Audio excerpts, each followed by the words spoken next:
মসজিদ আজান দিলে সব ভরে যায়। চায়ের দোকানে সিট খালি থাকে। চায়ের দোকানদার তো কোনোদিন আজান দেয় নাই, কোনোদিন ডেকে বলে নাই আসো, বরং ওখানে যেই আপনার টাকা দিতে হয়। প্রতিদিন যাচ্ছেন, 50 টাকা 100 টাকা খরচ হইতেই আছে। লোক আসলে কয় এই 5টা চা বানা, এই 10টা চা দে। আর মসজিদে যেদিন আসে পয়সা ছিঁড়া টাকাটা যে কোনে থুইলাম, হ্যাঁ বাজারে যেটা চলল না ওইটা তো আজকে চালাই দিতে চাইলাম। 1 সপ্তাহ পরে মসজিদ মাদ্রাসায় ছেঁড়া টাকা নোটটা নিয়ে আসে নিজের বিচার করার জন্য। আল্লাহ বলছে আল্লাহ বলছে ইকরা কিতাবাকা কাফা বিনাফসিকা আল-ইয়াওমা আলাইকা হাসিবা। তোমার কিতাব তুমি পড়ো, পড়ে হিসেব করে দাও। তুই সিনেমা হলে যেয়ে টিকিট কাটিছিস 300 টাকা দিয়ে, আর মসজিদে তুই ছিঁড়া টাকা নোটটা নিয়ে যেয়ে দিলি। এই খাতায় যখন লিখা দেখবি তুই কবি আল্লাহ আমার দরকার নেই জান না, তুই জান কেন, বুঝা হয়ে গেছে। কথা কয় না, আল্লাহ বলছে, আমার কথা না তো, আমার কথা ভাই। ইকরা কিতাবাকা কাফা বিনাফসিকা আল-ইয়াওমা আলাইকা। আল্লাহ বলছেন ও আমার বান্দা, ওই পরকালের ময়দানে আমি তোমার কাছে তোমার কিতাবটা ধরিয়ে দেব, আর আমি বলবো পড়ো তোমার কিতাব। তুমি পড়ে তোমার হিসাব করে দাও। যদি এই জায়গায় সিসিটিভি থাকে, আর আজকে যদি আমি আমার চেয়ারম্যানের বিরুদ্ধে কথা বলি, যদি বলি উনার খবরদার ভোট দেবেন না, যদি চেয়ারম্যান দাঁড়ায় তাও দেবেন না, এই কথা বলে যাওয়ার পরে হঠাৎ উনি ধরেন পাশ করেছে, করার পরে আমার ধরল যে কবি আপনি বলেছিলেন যে সিয়া আমারে যেন ভোট না দেয়, আমি তো পাশ করেছি, এইবার আপনার বলেন কি করবেন। না তো আমি বলিনি তো। আমি যদি বলি আমি বলিনি, এই যে ক্যামেরাগুলো আছে না নাই, মেমোরি একটা দিয়ে বললো এইটা নিয়ে যান আপনি, এইটা আপনার মোবাইলে না, মেমোরি আপনার মোবাইলে একটু ভরেন, না হলে আপনি একটু শেয়ারেরটা অন করেন, আমি শেয়ার করে দিচ্ছি, হোয়াটসঅ্যাপে একটা ভিডিও দিচ্ছি, আপনি একটু দেখেন। যখনই ভিডিওটা আমার হাতে ধরাই দেবে তখন আমি আর উনার বিরুদ্ধে যাইতে পারবো। তখন আমি কি বলবো, আমার ভুল হয়েছে, প্লিজ প্লিজ আমাকে ক্ষমা করে দেন, হ্যাঁ প্লিজ আমাকে কি ক্ষমা করে দেন, আমার ভুল হয়েছে, এই বলবো না? কথা কি ঠিক আছে? তাহলে পরকালের ময়দানে সবার কিতাব তো ধরিয়ে দেওয়া হবে। শুধু তাই না, আল্লাহ জানেন এই বান্দারা মিথ্যে কথা ঠাস করি বলবে। আল্লাহ জিজ্ঞেস করবে, এই কবির বিন সামাদ তুই দুনিয়া কেমন? আল্লাহ আমি তো পীর সাহেব, আমি ওই সালমান এফ রহমানের মতো ডাইরেক্ট ওই যে কাবা ঘরের ইমাম যে এনে দাঁড়াইলো ওর পিছনে দাঁড়াই ইতেকাফ করিল। কথা কয় না? ফেসবুকে স্ট্যাটাস দিয়ে দেখেননি? গত রমজানে সালমান এফ রহমান বলছে যে আমি কাবার ইমাম জিকেনে দাঁড়ানো, তার বরাবর পিছনে দাঁড়াই ইতেকাফ করতেছি। আর আমাদের শামীম ওসমান হাফিজাউল্লাহ 80 রাকাত 90 রাকাত তাহাজ্জুদ পড়ে। ঠিক না বে ঠিক? এত বড় বড় দরবেশ, তারপর মানি ও তো লাস্টে এসে এত ভালো হয়ে গেল, টুপি আর দাড়ি তো রাখলো, বললো দুনিয়া সব সুখ বাদ, বাগানে যে কলা পাতায় শুয়েছিল। কথা কয় না? যে সব বাদ, আর জনগণের বিসি পর্যন্ত খুলে নিয়েছে। সহ্য না করে পারা যায়? এই বড় বড় আউলিয়া যখন বলবে আল্লাহ আমি হুজুর হওয়ার পরে আমার বিসি কেড়ে নিয়েছি, আল্লাহ বলবে তুই যে কত বড় হুজুর, ঠিক আছে তোর মুখে কি করবো, আল ইয়াউমা নাখতিমু আলা আফওয়াহিহিম ওয়া তুকাল্লিমুনা আইদিহিম ওয়া তাশহাদু আরজুলুহুম বিমা কানু ইয়াকসিবুন। সূরা ইয়াসিন একটু খুলে দেখে নিবেন। আল্লাহ বলছেন ওই দিন আমি এবার ওবায়দুল কাদের, সালমান এফ রহমান, শামীম ওসমান, শেখ হাসিনা সব মুখে আটা লাগাই দেবো যে কত বড় বড় পরেশগার, তোকে হাত কথা বলবে। এইবার এই হাত বলবে, ওবায়দুল কাদের বলতো খেলা হবে। বোঝা গেছে কথা? ঠিক বললাম না বে ঠিক বললাম? ঠিক বললাম না বে ঠিক বললাম? আল্লাহ রাব্বুল আলামিন বলছেন আল ইয়াউমা নাখতিমু আলা আফওয়াহিহিম ওয়া তুকাল্লিমুনা আইদিহিম ওয়া তাশহাদু আরজুলুহুম বিমা কানু ইয়াকসিবুন। আমার আল্লাহ বলছেন ওই পরকালের ময়দানে তোমাদের মুখে মোহর এঁটে দেব, আঠা লাগিয়ে দেব, জবানটা বন্ধ করে দেব, তোমাদের হাতের জবান খুলে দেব, তোমাদের হাত আমার সাথে কথা বলবে, তোমাদের পা তোমাদের কৃতকর্মের সাক্ষ্য দিয়ে দেবে। এই হাত দিয়ে কাকে মেরেছেন, কাকে ধরেছেন, কাকে অন্যায়ভাবে কার নামে মামলা দিয়েছেন, অন্যায়ভাবে কার জমির আইল ছেড়েছেন, অন্যায়ভাবে কার জমি ভোগ দখল করেছেন, কার দোকানের শাটার টেনে তালা লাগিয়ে দিয়েছিলেন, কাকে বাজার ছাড়া করেছিলেন, কার আপনি কারাগারে ভরেছিলেন, কার আপনি ফাঁসির কাস্টে ঝুলিয়েছিলেন, কার দেশ থেকে বিতাড়িত করেছিলেন, সব কথা হাত বলে দেবে। হাত বলবে আল্লাহ এই হাত দিয়ে অমুকের মেরেছে, অমুকের ধরেছে, অমুকের জমি ফাঁকি দিয়েছে, অমুক মেয়ের সাথে অন্যায় করেছে, অমুকের বউয়ের সাথে অপরাধ করেছে। পা বলবে কথা সত্য, কারণ আমার এই পা দিয়ে হেঁটে হেঁটে যেত। চোখ বলবে আমিও দেখেছি, আমার এই চোখ দিয়ে সে দেখতো। কান বলবে আমি শুনেছি।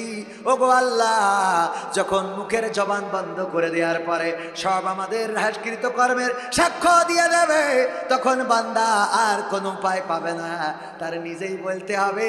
আল্লাহ যেমন বললেন ইকরা কিতাবাকা কাফা বিনাফসিকা আল-ইয়াওমা আলাইকা হাসিবা, তোমার কিতাব পড়ে হিসেব করার জন্য তুমি নিজেই যথেষ্ট হয়ে যাবা। তার মানে এবার আমার হিসাব আমার হয়ে গেল। আল্লাহ আমি বুঝতে পারিছি আজকে আর কোনো রাস্তা নাই, তার থেকে ভালো তর্ক বিতর্ক করে লাভ নাই, জাহান্নামেই দাও। কথা কয় না? এই ছাড়া আমার বিচার করার জন্য, আমার হিসাব করার জন্য। ওগো আমার ভাইয়েরা, এই জীবনে কত গুনাহ আছে, এমন অনেক গুনাহ আছে যেই গুনার খবর যদি মা জানতো তাহলে ভাত রান্না করে খাওয়াতো না, বলতো কুলাঙ্গার সন্তান বেরিয়ে যাও, আমি তোমার মতো সন্তান পেটে ধারণ করেছি, এটা ভাবতেই কষ্ট হয়। আরে এমন সন্তান এত গুনাহগার তুমি, যদি বাবা জানতো বাড়ি থেকে বের করে দিত, যদি স্ত্রীরা জানতো সংসার করতো না, সন্তান জানলে বাবা বলে ডাকতো না, এমন গুনাহ আছে না নাই? একটু বিবেক দিয়ে চিন্তা করেন, একটু বিবেকের কান দিয়ে শোনেন।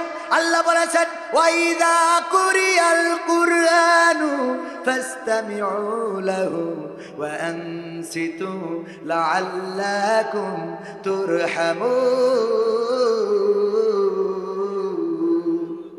আমার আল্লাহ বলছেন যখন তোমাদের সামনে কোরআন থেকে পড়া হবে, বলা হবে, তখন তোমরা চুপ থাকবে এবং হৃদয়ের কান দিয়ে শুনবে, যাতে করে তোমাদের উপরে আল্লাহর রহমত বর্ষণ হতে পারে।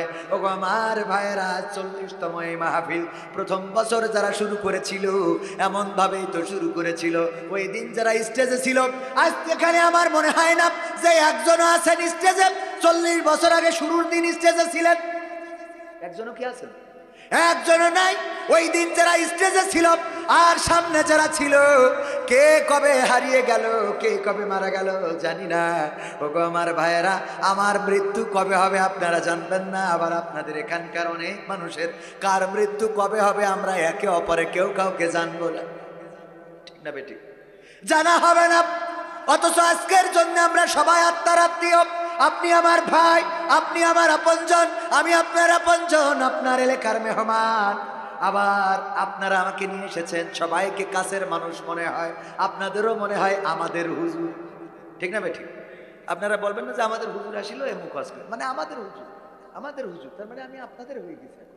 আমি এখন আপনাদের, এই আপনাদের মানুষটাই কবে মারা যাবে কেউ জানবেন না, মৃত্যুর খবরটা কেউ শুনবেন না, কেউ শুনতেও পারেন নাও পারেন। হঠাৎ পরবর্তীতে কোনোদিন হয়তো ফেসবুকে, ইউটিউবে, নিউজে দেখতে পারবেন কবির বিন সামাদ মারা গিয়েছে। এটা শুনে বলবেন যে একবার এই হুজুর আমাদের মাহফিলে এসেছিল।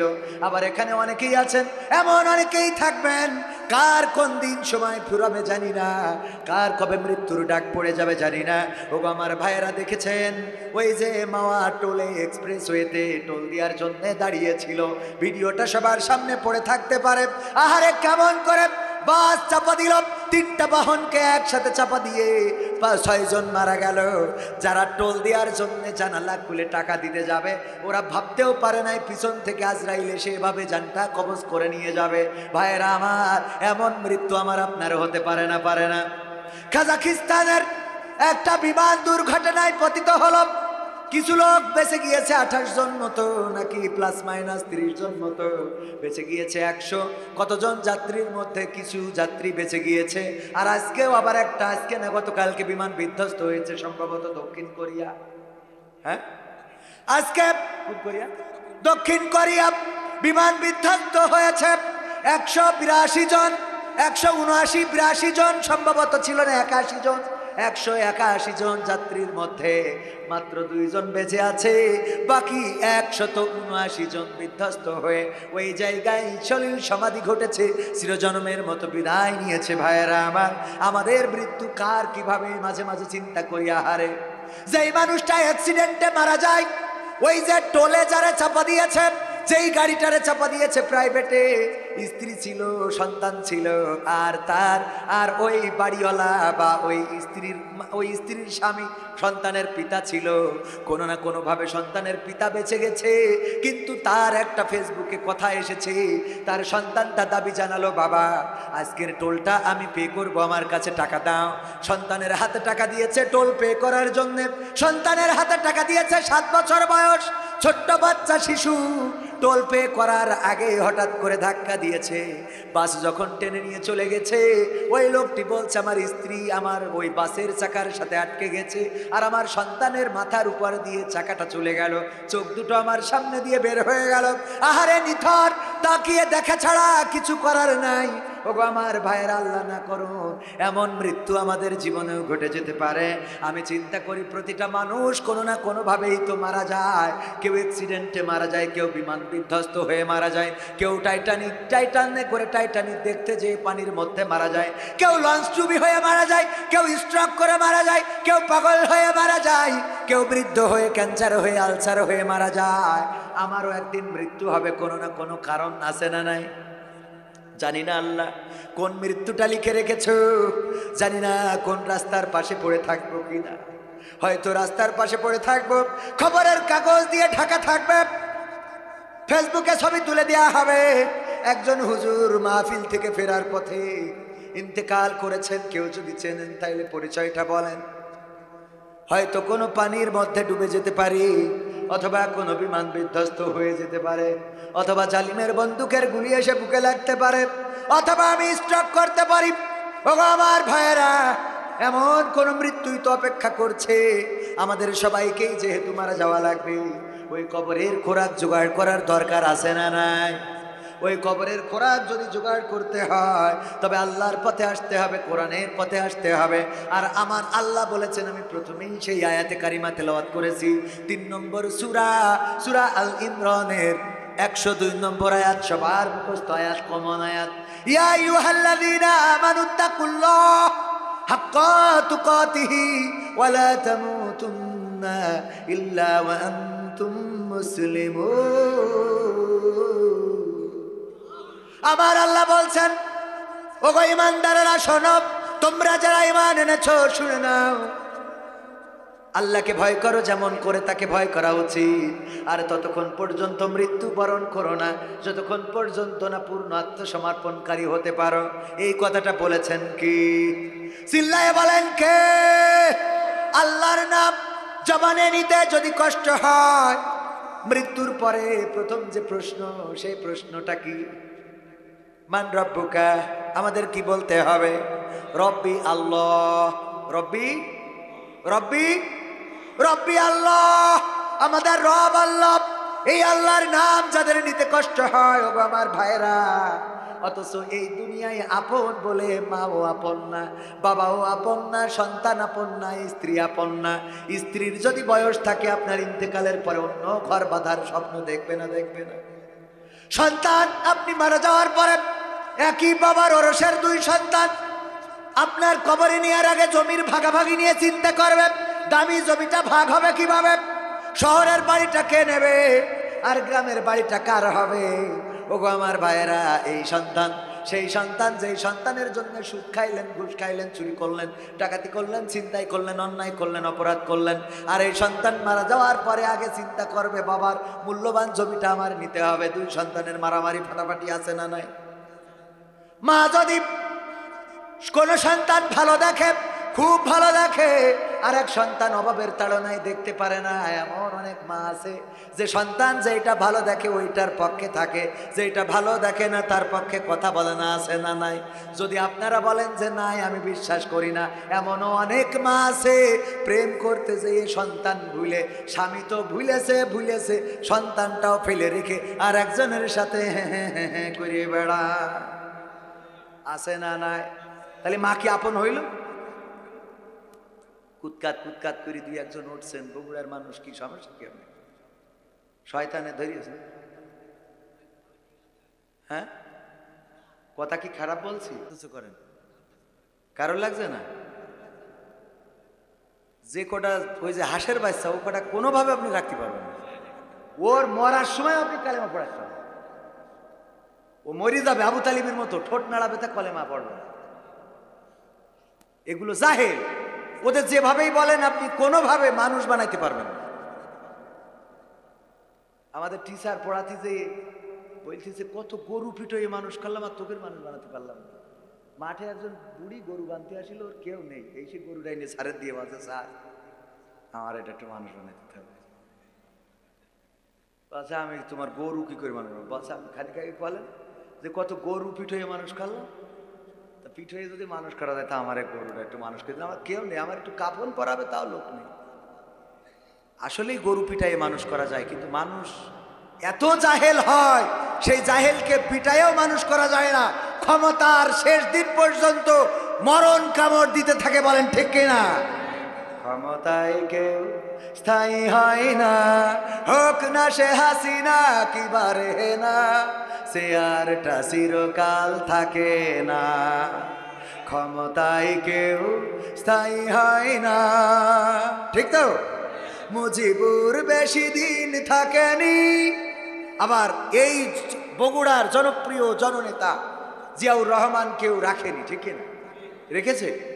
মানুষেরা ভালো রাখতে চায় না, মন্দ টেকে না। মন্দ ভালো রাখে। আলেম ওলামা, এই বাংলাদেশের বিজ্ঞ প্রাজ্ঞ আলেমগুলো ফাঁসির কাস্টে ঝুলানো হয়েছে, ঠিক না বেঠিক?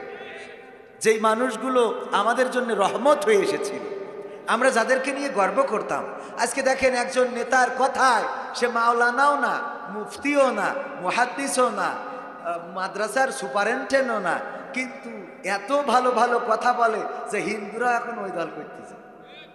নাম বললাম না, বুঝেন? ঠিক না বেঠিক? ঠিক না বেঠিক? ক্ষমতায় কেউ স্থায়ী হয় না, হোক না সে হাসিনা কি বারে না, সে আরটা চিরকাল থাকে না। মুজিবুর বেশি দিন থাকেনি, জিয়াউর কেউ তো রাখেনি। এরশাদ চলে গেছে পৃথিবী ছেড়ে, এরশাদ চলে গেছে পৃথিবী ছেড়ে, কেউ আজ তার কথা কয় না। ক্ষমতায় কেউ স্থায়ী হয় না, হাসিনা ক্ষমতা ধরে রাখতে আয়না ঘর বানিয়েছিল, জনগণের রোশানলে দাদার দেশে পালিয়ে গেল। ডিবি হারুনের পাশে আর, ডিবি হারুনের পাশে আর পরিমণিদের দেখা যায় না। দেখা যায় এখন? এখন আর পরিমণিরা তাদের কাছে যায় না, আবার তাদের অপরিমণির পাশে পাওয়া যায় না। যতদিন ক্ষমতা ছিল ততদিন দাম ছিল, যখন ক্ষমতা নাই তখন আর কোনো দাম নাই। এক সময় দেখা যায় ওই যে মানুষে বলে এক সময় কি খায়, ওই গরু গরু নাকি এরকম কিসে খায়, আবার ওরা যখন মারা যায় তখন তাতে আবার ও পিঁপড়া, পাখিতে কি খায়? পিঁপড়া খায়। আবার পাখি যখন মারা যায় তখন পিঁপড়া পাখিকে খায়, ঠিক না বে ঠিক? পাখিতে পিঁপড়া ধরে, জেটিও পিঁপড়া ধরে। এই জেটি পিঁপড়া ধরা জেটি যদি মারা যায়, দেখা যায় অনেকগুলো পিঁপড়া এসে ওরে টেনে নিয়ে যায় দাফন কাফনের জন্য। নিয়ে যায় না? যায় না? অনেকগুলো পিঁপড়া ছুটে আসে, তার খায় খায়, খাইতে খাইতে যখন অল্প থাকে তখন আবার বাসায় নিয়ে যায় বউ বাচ্চাদের খাওয়ানোর জন্যে। ওগো আমার ভাইয়েরা, এই যে পিঁপড়া আর জেটি, জেটি মানে টিকটিকি, আপনারা আবার আমাদের আঞ্চলিক ভাষা বলে ফেলেছি, বোঝেন মনে? টিকটিকি কি? টিকটিকি। এই টিকটিকিতে পিঁপড়া খায়, পিপিলিকা খায়। আবার যখন টিকটিকি মারা যায় তখন পিপিলিকাগুলো এই টিকটিকিকে খায়। এই জন্য বুঝতে হবে দুনিয়ায় ক্ষমতা চিরদিন থাকে না, ক্ষমতা চিরদিন টেকে না। আর এই ক্ষমতার বড়াই যারা করে, এই পাওয়ার কোনো পাওয়ারই না, এই বড়াই কোনো বড়াই না, এই অহংকার কোনো অহংকার না, বরং সেটাই অহংকার যে আমলের দিক থেকে এগিয়ে আছে। আল্লাহ রাব্বুল আলামিন তাকে এগিয়ে নিয়েছেন। দুনিয়ায় বাঁচলেও শান্তি, মরলেও শান্তি। দুনিয়ায় আছে মুক্তি, দুনিয়ায় আছে শান্তির পথ, আর পরকালে আছে মুক্তির পথ। বলেন সুবহানাল্লাহ। আল্লাহর রাহে যদি নামাজ পড়েন, আল্লাহর রাহে যদি কুরবানি করেন, আল্লাহর জন্য যদি নিবেদিত প্রাণ হন, মারা যাওয়ার সময় হঠাৎ যদি লঞ্চে চড়েন, হঠাৎ যদি বাসে চড়েন, আর বাসের ড্রাইভার যদি বলে যে ব্রেক কেটে গেছে, এখন কোনো গাছে মেরে দিয়ে থামানো ছাড়া কোনো রাস্তা নেই, বলেন আর সকালবেলা যে জেনা করে বাসে উঠেছে, যে গুনাহ করে বাসে উঠেছে, যে ধর্ষণ করে বাসে উঠেছে, আর যে নামাজ পড়ে বাসে উঠেছে, আরামে থাকবে কি? আরামে থাকবে কি? নামাজি। কারণ ওই যারা গুনাহ করি ওরা কবে আল্লাহ আমার সে উজু করা হই, আমি ধর্ষণ করে আসলাম, উজু করতে পারিনি, আর এখনই এই বাস গাছে মারবে, তা তো শেষ। আল্লাহ তুমি একটুখানি সুযোগ দাও, আমি উজুটা করতে পারি। যেন কথা কয় না। অথচ যে নামাজি সে বলবো অসুবিধা নাই। ইব্রাহিমকে যেমন আগুনে ফেলার পরে, আগুনে ফেলার আগে নিশ্চিন্তায় ছিল। মুসা আলাইহিস সালাম যখন নদীর কিনারায় দাঁড়িয়ে গেল, যাওয়ার পরে উম্মতেরা বলল, ওগো মুসা, আর কোনো বাসার রাস্তা নাই, আর কোনো পথ নাই, এখন তো মারা যেতেই হবে। কেন মারা যাব? ওই যে ফেরাউনের বাহিনী আসছে, তাদের এই ঘোড়ার পদতলে পিষ্ট হতে হবে, অথবা এই নদীতে ঝাঁপ দিয়ে চুবানি খেয়ে মারা যাওয়া লাগবে। আমার মুসা আলাইহিস সালাম ভয় পেয়ে গেল। যাওয়ার পরে বলল, গো ফেরাউন, তুমি আমার ধর্মের আব্বা হও, আমার বাঁচাই দাও। বলেন ঠিক কি না? না, হ্যাঁ ঠিক আছে। ঠিক না বেঠিক? বেঠিক কয় ঠিক। বেঠিক কি ঠিক? খালি শুধু ঠিক বললেই হবে না, মাঝে মাঝে বেঠিকও বলার দরকার আছে না নাই? ওয়াজ শুনতে হবে একেবারে অ্যালার্ট। ওই এরকম শুনলে হবে না। এক হুজুর কালেকশন করতেছে, ভাইরা আমার 5,000 50,000 টাকা দেওয়ার মতো কেউ আছেন নাকি? গোবিন্দপুর দাখিল মাদ্রাসার উদ্যোগে আয়োজিত মাহফিলে 50,000 টাকা কোন আল্লাহর বান্দা দিবেন? একটু হাত তোলেন, মোনাজাত করে দেবো। ও আল্লাহর বান্দারা, যাদের মা নাই, বাবা নাই, দাদা নাই, দাদি নাই, 14 গোষ্ঠী কবরে, যদি একটু হাত তোলেন তাইলে দোয়া করে দেবো যেন আপনার 14 গোষ্ঠী সব দোতলা জান্নাতে থাকে। এখন কেউ হাত তোলে না। একজন শ্রোতা, ও খুব ক্লান্ত, আইসে মাহফিলে ঘুমায় পড়েছে। বুঝতে পারিস? হুজুর কালেকশন করছে সুর দিয়ে দিয়ে, যখন হলো না, হঠাৎ করে মিজাজটা খারাপ হয়ে গেছে, খেয়ে হারিয়ে ফেলেছে। এবার বলছে, 50,000 টাকা দেওয়ার মতো এই গোবিন্দগঞ্জে কি একজনও নাই? হাত উঁচু করেন।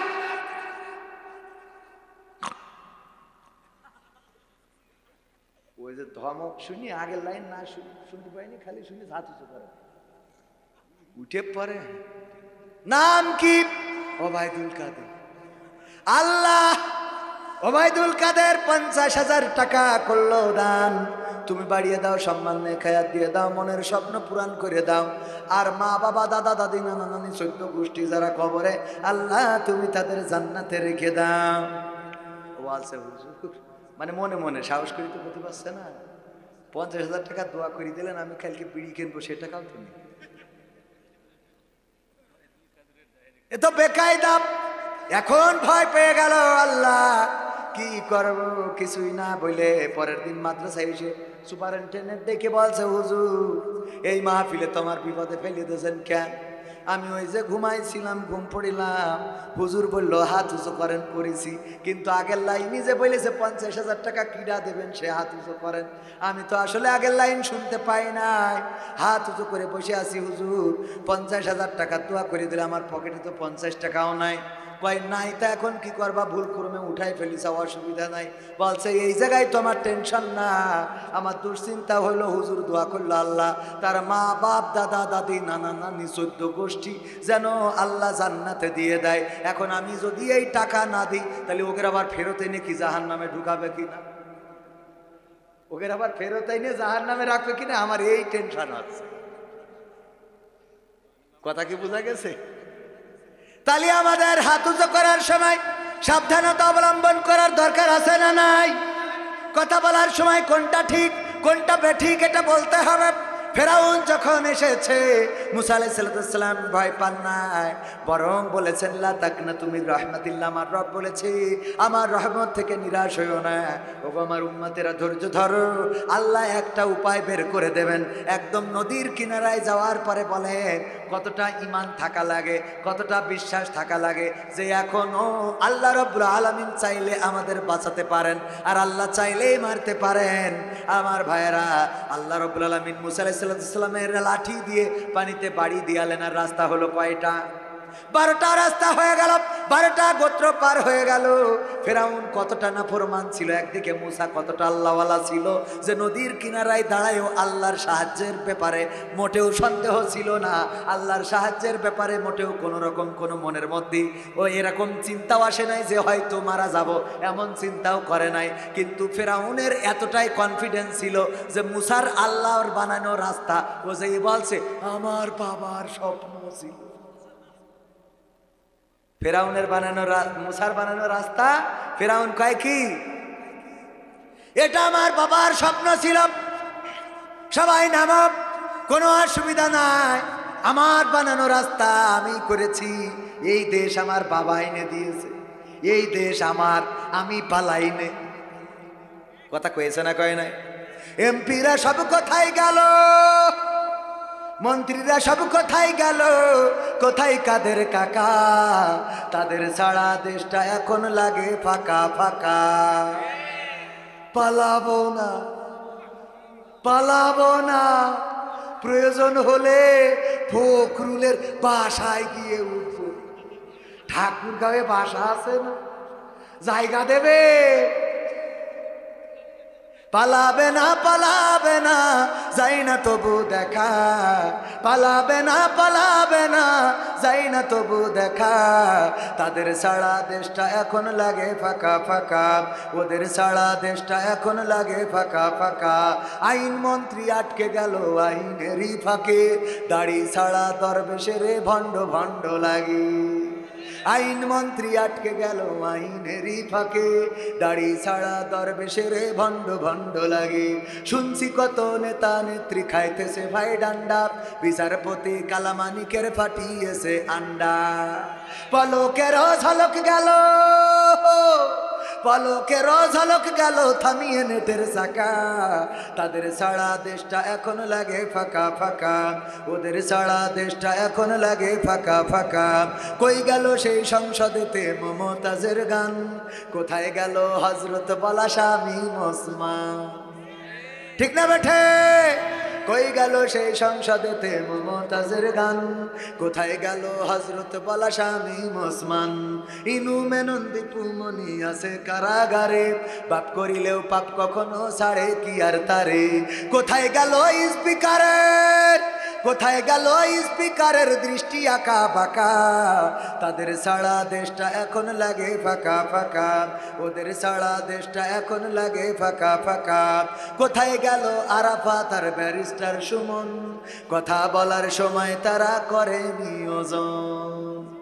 কোথায় গেল আরাফাত আর ব্যারিস্টার সুমন, কথা বলার সময় তারা করে নিয়োজন?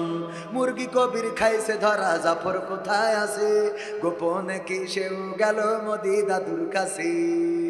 কোথায় গেল এ সালমের, কোথায় গেল এ সালমের কাড়ি কাড়ি টাকা, তাদের ছাড়া দেশটা এখন লাগে ফাঁকা ফাঁকা, ওদের ছাড়া দেশটা এখন লাগে ফাঁকা ফাঁকা। ঠিক না বেঠে? এখন যদি বলেন হুজুর এই যে গান গাইলেন, এই গান কোরআন হাদিসের কথা বলবেন, এই গান কেন গাইলেন? আমি কোরআন থেকে এই গান নিয়েছি। ওগো আমার ভাইয়েরা আমার, আল্লাহ বললেন সূরা সফের 2 এবং 3 নম্বর আয়াত পড়ে দেখবেন। আল্লাহ বলছেন ইয়া আইয়ুহাল্লাযীনা আমানু লিমা তাকুলুনা মা লা তাফআলুন। ওগো ঈমানদারেরা শোনো, ওগো ঈমানদার, ঈমানদার বড় ঈমানদার হলো, প্রথম ঈমানদার ছিল আমাদের জননেত্রী সাবেক শেখ হাসিনা, তার মতো ঈমানদার আল্লাহওয়ালা একজনও নাই। পরিবার এসেছিল এই দেশে ইসলাম প্রচারের জন্যে, আর সকালবেলা উঠে আগে যাই নামাজ খুঁজতো, নামাজ পড়ার জন্যে, আগে নামাজ পড়তো, তারপরে কোরআন পড়ে দিনের শুরু করতো। এমন পরহেজগার যে ওলিয়া উলিয়ার পর্যায়ে পৌঁছে গিয়েছিল। তার মানে ওর থেকে বড় ঈমানদার বাংলার জমিনে আছে কিনা আপনাদের মনে হয়? আছে? 2 নম্বর ঈমানদার শামীম ওসমান হাফিজাহুল্লাহ, 80-90 রাকাত তারাবি, দূর তারাবি না, তাহাজ্জুদ না পড়ে ঘুমাতে যায় না, এত বড় পরহেজগার এই ঈমানদার। 3 নম্বর ঈমানদার হলো সালমান এফ রহমান। ওরে বাবা এত বড় দাড়ি রে, ওই দাড়ি দেখলে মনে হয় জামাতের মতিউর রহমান নিজামী মনে হয় আবার কবরতে উঠে এসেছে। ঠিক না বেঠে? এত সুন্দর দাড়ি আল্লাহওয়ালা, এত বড় পরহেজগার, তার মৌজেজাও বাংলাদেশের মানুষ দেখেছে শেয়ার বাজারে। কথা কয় না। সে আর কেলেঙ্কারি করলো, কেমন মওজেজা দেখাই এই সালমান এফ রহমান। 4 নম্বর আল্লাহর ওলি জনাব ওবায়দুল কাদের হাফিজাহুল্লাহ, এত বড় পরহেজগার, বলল করোনার থেকেও আমরা শক্তিশালী। ঠিক না বেঠে? এত বড় পরহেজগার আল্লাহওয়ালা।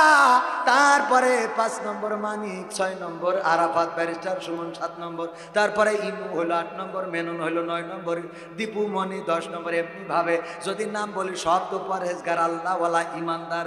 আল্লাহ আল্লামা, এই লোকগুলো ইমানদার। আল্লাহ ওদেরকে ডেকে বলছে ইয়া আইয়ুহাল্লাযীনা আমানু লিমা তাকুলুনা মা লা তাফআলুন।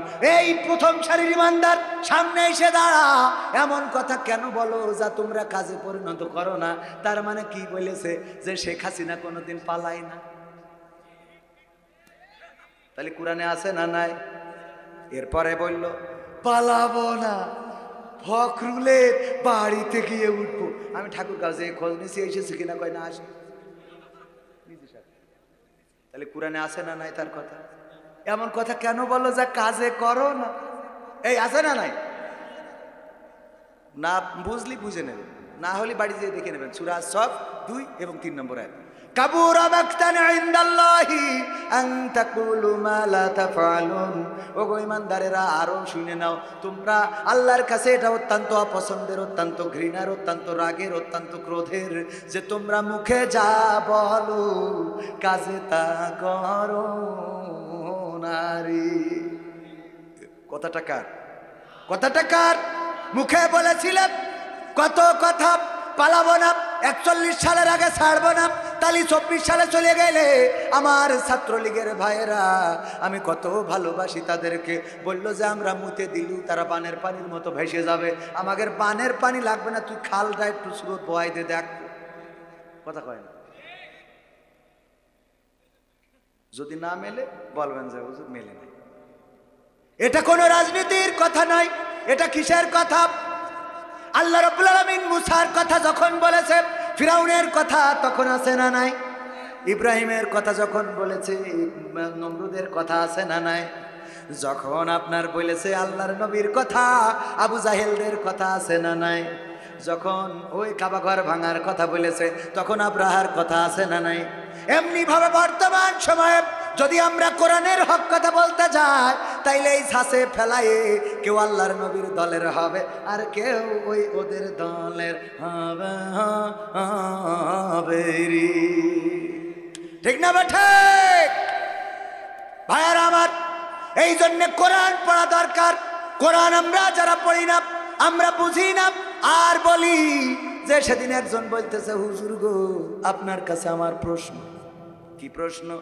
যশোরের মাহফিলে গেলাম, যশোরে কি যেন ধোপা খোলা না কোন জায়গায়, বলছে হুজুর আমাদের এক আল্লাহর ওলি বলতেছে হুজুর গো আপনার কাছে প্রশ্ন হলো, ওয়াজ করে এত এত টাকা নিয়ে কি জায়েজ আছে নাকি? মানে হুজুরের আটকাতি হয় কয় না এটা। আমি বললাম আপনি কি মুসলমান না? কয় মুসলমান। আমি বললাম আমিও তো মুসলমান। তাইলে যেই প্রশ্নের উত্তর আপনি আমার কাছে জিজ্ঞেস করলেন, ওই প্রশ্নের উত্তর আপনার জানা উচিত ছিল না? ছিল না? কথা কয় না? আপনি মুসলমান, আমিও মুসলমান।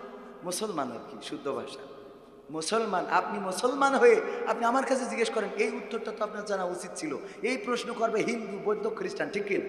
কারণ তারা ইসলাম জানে না, কোরআন জানে না, হাদিস জানে না।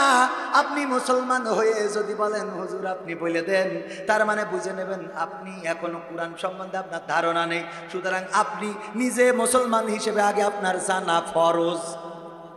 কি করে জানবেন? যদি বলেন কি করে জানবেন, তাহলে হুজুর এখন পাটে পড়িয়েছে তাই প্রশ্ন করতেছেন না। আগে নিজে কোরআন শেখেন, আলিফ বা তা সা আগে শেখেন, তারপরে পড়া শেখেন, তারপরে অর্থ করেন। হাদিসটা প্রতিদিন শোয়ার সময় 2টা 4টা 5টা হাদিস পড়ে ঘুমান। তাইলে আপনি যেদিন যাবেন ওই দিন বলবেন আমি হাদিসে এই কথাটা পাইছি। কথা কয় না? ঠিক না বা ঠিক? আপনি পড়বেন না। আমি বললাম সব বাদ দেন। আপনি একজন মুসলমান হিসেবে দাড়ি যে রাখতে হবে আমাদের রাসূলের গুরুত্বপূর্ণ সুন্নাহ, এটা জানেন কিনা? তা বলছে জানি হুজুর। তা বললাম এটাই তো আপনার আমল নেই, তা হুজুরের টাকা নিয়ে টানাটানি করছেন। কথা কয় না? ঠিক না বেঠিক?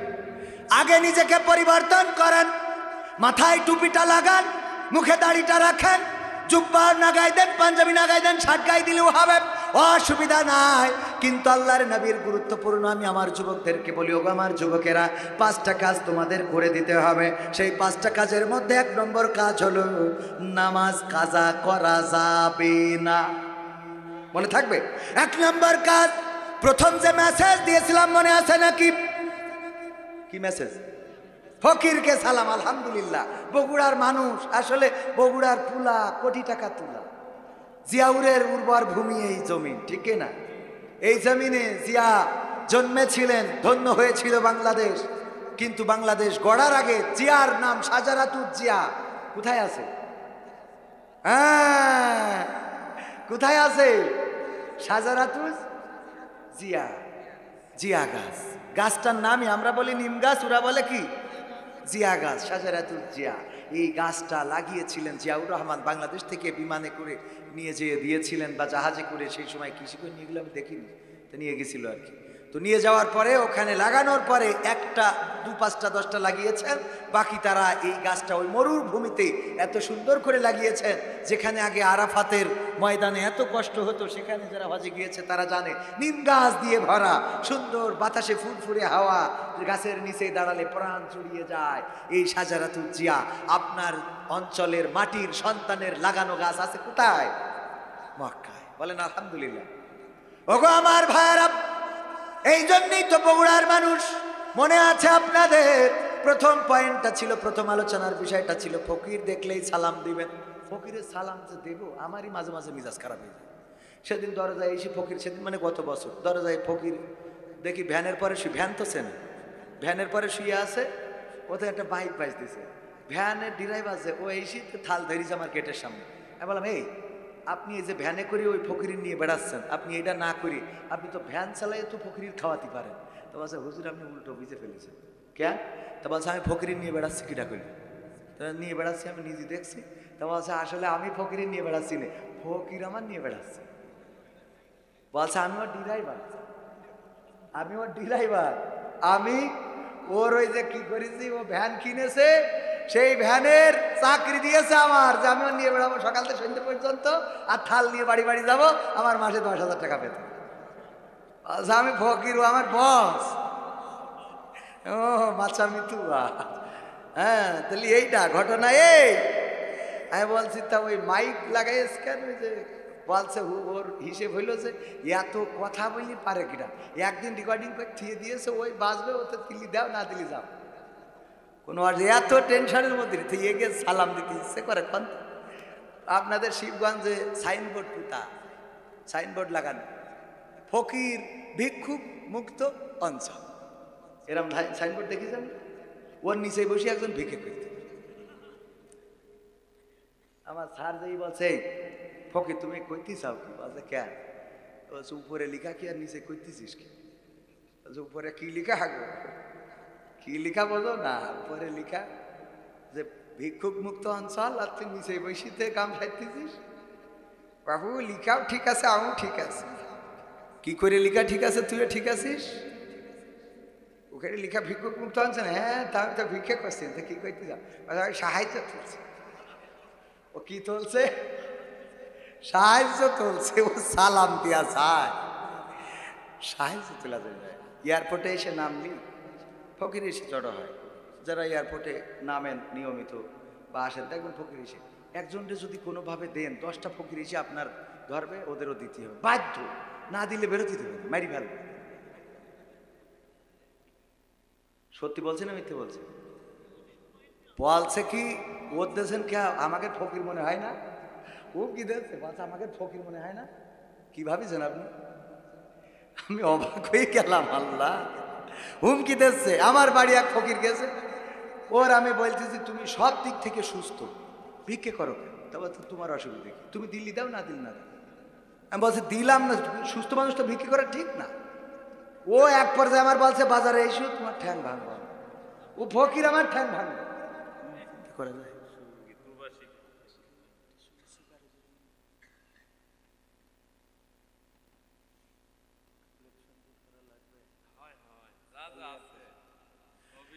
ওগো আমার ভাইয়েরা, কথা কি আরো বলবো? যুবকদের কাজ কয়টা বলছিলাম, আর সবার কাজ কয়টা দিছি? কয়টা দিছি? মা বোনেদের তো একটা কাজও দেওয়া হয়নি। দেওয়া হয়েছে? মা বোনদের কাজ দেব কি? আমার আব্বাও তো থেকে 23 বছর আগে তিনি এক মাহফিল থেকে ফেরার পথে কোনো না কোনো ভাবে মারা গিয়েছেন। আমরা চীনেদার কালীগঞ্জের থানা থেকে লাশটা নিয়েছিলাম, রক্তাক্ত দেহ খান। কেউ বলেছে মেরে ফেলেছে, কেউ বলেছে অ্যাক্সিডেন্ট করেছে, যেমনি হোক আমার আব্বা মারা। তো আমার আব্বা বলতেন যে ওয়াজ করেছে, মা বোনদের বলেছে যে মহিলারা তোমরা স্বামীর চুল দিয়ে পা মুছাই তারপরে ঘুমাবা, কারণ রহিম আলাইহিস সালাম চুল দিয়ে পা মুছাই দিতেন। আর এটা যদি করতে পারো স্বামীর মাথায় যত চুল তোমাদের তত সোয়াব হবে। এক মহিলা যেইতে ওর স্বামীর চুল দিয়ে পা মুছাই শুয়েছে, শুয়ার পরে গন্ধে জ্বালায় বাজা যাচ্ছে। গন্ধ কের গন্ধ? পায়খানার গন্ধ। মানে ওয়াজ শুনে যে আমল করেছে, যে একটু আমলটা করি হুজুর যেহেতু বলেছে। এত গন্ধ কোথা থেকে আসে? তাড়াতাড়ি করে লাইট জ্বালালো। কই থেকে আসে? পায়খানার গন্ধ খুঁজে খুঁজে খুঁজে খুঁজে পাওয়া যায় না। হঠাৎ স্বামী মাথার চুল টেনে এনে বলতেছে, গন্ধ তো দেখি তোমার চুল থেকে আসতেছে, পায়খানার গন্ধ, কারণটা কি? কয় কারণ কি বলতে পারবো না, আমি তো গিয়েছিলাম ওয়াজ শোনার জন্য। হুজুর বলল যদি পারো, রহিম আলাইহিস সালাম আইয়ুব আলাইহিস সালামের চুল দিয়ে পা মুছাই দিতেন যখন অসুস্থ ছিল। তোমরা যদি পারো স্বামীর খেদমত করার জন্য চুল দিয়ে পা মুছাই দিবা। আমি চিন্তা করলাম আমলটা করে শুই, আমল করে শুইছি, তোমার চুল দিয়ে পা মুছাই দিছি, এর বাইরে আর কিছু জানি না। বলছে ওই জায়গায় তো কাম সারা। কি হয়েছে? ওই যে গোবিন্দ, কি জানো আপনাদের গোবিন্দপুরে এই পাশে চায়ের দোকান, ওই চায়ের দোকানের পাশে বসে খেলছিল তাস, টাকা দিয়ে। কি দিয়ে? হঠাৎ করে পুলিশের গাড়ি, আর্মির গাড়ি, এখন যে আর্মি, এই আর্মির গাড়ি একটা এসে যেই থেমেছে, ও চিন্তা করেছে এখন গান গাওয়াই লাগবে। কি গাওয়া লাগবে? গান গাওয়া লাগবে। আমার তো কণ্ঠ ভালো না, তাড়াতাড়ি করে দৌড় দিয়েছে, জুতা পায়ে দিয়ে টাইম পায়নি, বাঁশবাগানের নিচে দিয়ে গিয়েছে, কিরা এক রাত ঝাড়ি থুয়েছে, চটকাই দিয়ে শুয়ে রয়েছে। বোঝা গেছে তো? স্ত্রীরা বলছে ওগো হুজুর ওয়াজ করলেন ভালো কথা, স্বামীদের চুল দিয়ে পা মুছাই দিতে বললেন, এটা তো ভালো কথা, আমাদের আপত্তি নাই, কিন্তু ওয়াজ করার সময় একটু আর এক লাইন বাড়াই বলে দেবেন যে ওরা যেন টিউবওয়েলের থেকে পাটা ধুয়ে তারপরে শুন, তা না হলে তো রাতের ঘুম হারাম হয়ে যায়। এত বড় আছে না নাই? আল্লাহ হেদায়েত নসিব করুন, বলেন আমিন। ওগো আমার মা বোনেরা, আল্লাহ বললেন ওয়া করনা ফি বুয়ুতিকুন্না ওয়ালা তাবাররাজনা তাবাররুজাল জাহিলিয়াতিল উলা। ওগো নারীরা পর্দার মধ্যে থাকো, জাহিলি যুগের মেয়েদের মতো সেজেগুজে নিজেদেরকে প্রদর্শন করে বেড়ায়ও না। আর এখনকার মা বোনেরা সাজুগুজু এত করা করে, এত সাজে যে আল কাতরা বেগমের পরিমণি দেখা যায়, ওই দেখে আমার যুবকেরা পাগল হয়ে যায়। কিন্তু এখন অনেক যুবক আছে, ওরা ভালোটা বোঝে, ওরা চেহারা দেখার আগে পাত দিকে তাকায় দেখে যে টাওয়ার পাচ্ছে নাকি পাচ্ছে না। ঠিক না বেটে? পাত দিকে তাকায় দেখে যে ওখানে নেটওয়ার্ক আছে কিনা, উপরে জিপি, নিচে যদি কি বাংলা লিঙ্ক হয়, কিংবা ওই যে আরো কি আছে রবি ওয়ারিদের নতুন নাম উঠেছে কি যেন, এয়ারটেল, নিচে যে অনেক জায়গায় টাওয়ার পায় না, এরকম আছে না? এই টাওয়ার পায় না, তো উপরে জিপি নিচে এয়ারটেল, তাহলে চলবে? কথা কয় না চলবে? এই জন্য সাজুগুজু বাদ, দুনিয়াটাই কোন যুগ। কত গান তো মনে আসছে শোনাতে, কিন্তু আমার এত সময় তো পাবো না। আপনাদের কি শুনতে ইচ্ছে করবে? থাকবেন শেষ পর্যন্ত? যদি থাকেন তাহলে আরো দু একটা সঙ্গীত শোনাবো। মেসেজ দিতে চাইছি কয়টা? 1 নম্বর দিছি কি নামাজ, মনে থাকবে? 2 নম্বর মেসেজ দেব, কিন্তু তার আগে একটুখানি কাজ। যদি এই কাজটাই আপনারা একসাথে থাকেন তাইলে সামনে আলোচনা হবে, যদি একসাথে না থাকেন তাইলে খেলা হবে না। মনে থাকবে? 1952 সালে আমরা বুকের তাজা রক্ত ঢেলে দিয়ে প্রমাণ করেছিলাম আমরা রক্ত দিতে জানি, জীবন দিতে জানি, শহীদ হতে জানি, কিন্তু মায়ের ভাষার অধিকার ছেড়ে দিতে জানি না।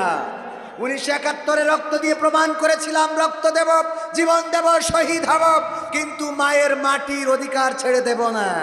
2024 এসে রক্ত দিয়ে প্রমাণ করেছি রক্ত দেব, জীবন দেব, শহীদ হব, স্বৈরাচারদের মেনে নেব।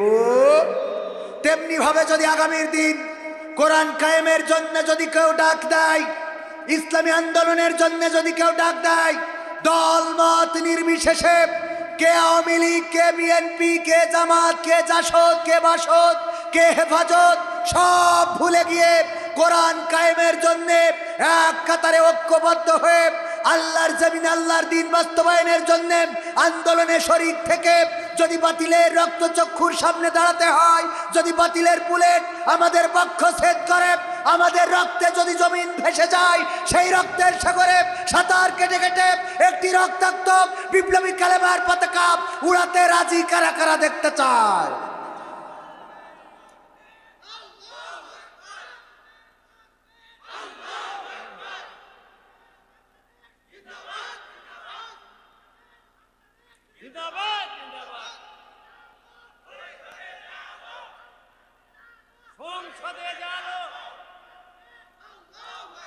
সত্যি কি কোরআনের আইন চান? চান? আল্লাহ বললেন তুমিনুনা বিল্লাহি ওয়া রাসূলিহি ওয়া তুজাহিদুনা ফি সাবিলিল্লাহ বিআমওয়ালিকুম ওয়া আনফুসিকুম, বিআমওয়ালিকুম ওয়া আনফুসিকুম, বিআমওয়ালিকুম ওয়া আন। যারা আরবি বোঝে তারা বুঝতে পেরিস, ঠিক না বে ঠিক? বুঝতে পেরিস না? একবার এক যুবলীগের নেতা পাশে বসে যত সবাই যে সরকারের বিরুদ্ধে তো কথা বলা ছাড়া তো মানে এই সে যায়, বোঝেন? কোরআনের এক কথা বলতে গেলে সরকারই আসে, যদি জামাতের সরকার আসে বা রাষ্ট্র ক্ষমতায়, যদি নামাজ কায়েম না করে তা আমিরের বিরুদ্ধে কথা যাবে না? যাবে না। চোর চুরি করলে হাত কেটে দাও, জামাত ইসলাম ক্ষমতায় কিন্তু এই আইন পাশ করিনি, তাহলে হুজুর এসে যখন ওয়াজ করবে জামাতের বিরুদ্ধে যাবে না? যাবে না। এবার তখন জামাত নেতারা যদি বলে রাজনীতি চলবে না, তাহলে জামাত গেরো কি ধরা হবে না? হবে না? কামো কোরআনের কথা বলবো, তুমি কায়েম করবা না, বলা যাবে না, তা হবে না। কথা ঠিক আছে তো? তাহলে কি দাঁড়াইলো? আরবি ওই যে যুবলীগের নেতার ওর গায়ে লেগে গেছে, সব শেখ হাসিনা তাই সব হাসিনার বিরুদ্ধে কথা বলতেছে, বলছে মোনাজাতের সময় ঠিক করে দেবেন। মোনাজাতের সময় কি করে ঠিক করবেন? করবানে লাইন মতো, কেন হুজুর দেখছে যে যদি মোনাজাতে বললে আল্লাহ শেখ হাসিনা জান্নাত দাও, তাহলে তো সমস্যা। যদিও ওরা দোয়া করে আল্লাহ বঙ্গবন্ধু যারা হত্যা করিস তাকে সপরিবারে তুমি জাহান্নামে নসিব করো, না কি করে জান্নাতে নসিব করো। হ্যাঁ, সপরিবারে কনে রাখো জান্নাতে। আর বঙ্গবন্ধুর কি বলে? বলে আল্লাহ তুমি বঙ্গবন্ধুর জাহান্নামের উচ্চ মাকাম দান করো। আমি কইছি তোর আমলিক করার অধিকার নেই, তুই কি দোয়া কনে করলি? ঠিক না বে ঠিক? এখন আমার যুবলীগের নেতা বলতেছে হুজুর আপনি সব তো শেখ হাসিনার বিরুদ্ধে কথা বলেন। হুজুর যে ছিল ও বলছে মোনাজাতের সময় ঠিক করতে পারে, মোনাজাতের সময় হুজুর দোয়া করতেছে রব্বানা আতিনা ফিদ দুনিয়া হাসিনা ওয়া ফিল আখিরাতি হাসিনা ওয়া কিনা আযাবান নার। যাকটাও তো হুজুর আরবি দিয়ে দাও, ডাইরেক্ট একদম হাসিনার নাম ধরে দাও, বোঝা গেছে? তাহলে আরবি যারা বোঝেন তারা বিয়াম ওয়ালিকুম বুঝতে পারিছেন না? পারেন নাই? পারিছেন না? তাহলে বিয়াম ওয়ালিকুম যদি হয় এটা আমার জন্যও। বিয়াম ওয়ালিকুম কার জন্যে? সবার জন্যে। আল্লাহ কি প্রথমে বলেছি আইয়ুহাল্লাযীনা আমানু হাল আদুল্লুকুম আলা তিজারাতিন তুনজিকুম মিন আযাবিন আলিম। আল্লাহ বলছেন যে আমি একটা ব্যবসার কথা বলে দিছি ইমানদারদের, তো আমি তো ইমানদার হিসেবে নিজের মনে করি, ঠিক কিনা? তো নিজে যদি ইমানদার মনে করি তাহলে আমার উপরেও বিয়াম ওয়ালিকুম ওয়া আনফুসিকুম, মাল দাও জান দাও। ইন্নাল্লাহা আশতারা মিনাল মুমিনিনা আনফুসাহুম ওয়া আমওয়ালাহুম বিআন্না লাহুমুল জান্নাহ। আল্লাহ মাল দিয়ে জান দিয়ে বিক্রয় করে দেবে কি? জান্নাত কেনার জন্য অন্তত আজকে 500 টাকা দিলাম, প্রতিদিনই দিই মোটামুটি ছোটোখাটো অল্প যতদূর পারি, কারণ আমাদের প্রতিদিন ঘুরে বেড়াতে। আমি যেহেতু 500 দিলাম, এখন আমার সাথে আপনাদেরও বিয়াম ওয়ালিকুম হয়ে একটু দিয়ে একটু শরীক থাকতে হবে। কারা কারা দেবেন? 500, 1000, 2000, 3000, 5000, সভাপতি সেক্রেটারি অতিথি যে যা আছেন। আমি বলেছি মুসাফির, মুফাসসির না, কিন্তু মুসাফিরের দাম আছে। বিশ্বনবী বলেছেন 3 জন ব্যক্তির দোয়া কবুল হয়, তার মধ্যে মুসাফির আছে না নাই? কথা কয় না? মুসাফিরের দোয়া, আমি মুসাফির মানুষ, দোয়া করে দেবো। অনেকের মা নাই, চিরজনমের মতো বিদায় নিয়েছে, অন্ধকার কবরে চলে গেছে। মা থাকলে একটা শাড়ি কিনতে 1000 টাকা লাগতো, লাগতো না? বাবা থাকলে একটা লুঙ্গি কিনতে 500 টাকা লাগতো। 1 কেজি আপেল কিনতে গেলে 500-1000 টাকা লেগে যেত। আঙুর কিনতে 500-1000 টাকা লেগে যেত। ওই মা যাদের নাই, বাবা যাদের নাই, দাদা নাই, দাদি নাই, তাদের জন্য 500-1000 টাকা একটু দেয়া যায় না ভাই? যে যা পারেন 500-1000 টাকা, 2000 টাকা দান করবেন। আমি আপনাদের কাছে হাত বাড়িয়ে দিলাম। ভাইয়েরা আমার, এই মাদ্রাসার জন্য নগদে অথবা বাকিতেও যদি দেন নামটা লিখিয়ে দিতে পারেন, আমি মুসাফির মানুষ দোয়া করে দেব। ওগো আমার ভাইয়েরা, কোন আল্লাহর বান্দা আছেন 5000 টাকা 10,000 টাকা, 2,000, 3,000, 1,000 টাকা। আজকের মাহফিলের অতিথি 5,000 নগদ দিয়েছেন, 1,00,000 টাকা দিবেন, বাকিতে ওয়াদা করেছেন। আল্লাহ তৌফিক দান করুন, বলেন আমিন। আল্লাহ এই দানের ওসিলায় আমাদের সাবেক চেয়ারম্যান তার মনের স্বপ্ন পূরণ করে দাও, নেক মাকসাদ পুরা করে দাও, পরিবার পরিজনকে ভালো রাখো। আল্লাহ তুমি দয়া করে তার জীবনের যত গুনাহ খাতা আছে তুমি ক্ষমা করে দাও। তারপর বলেন তাড়াতাড়ি দেওয়ার মতো কোন আল্লাহর বান্দা কি আছেন? 500, 1,000, 2,000?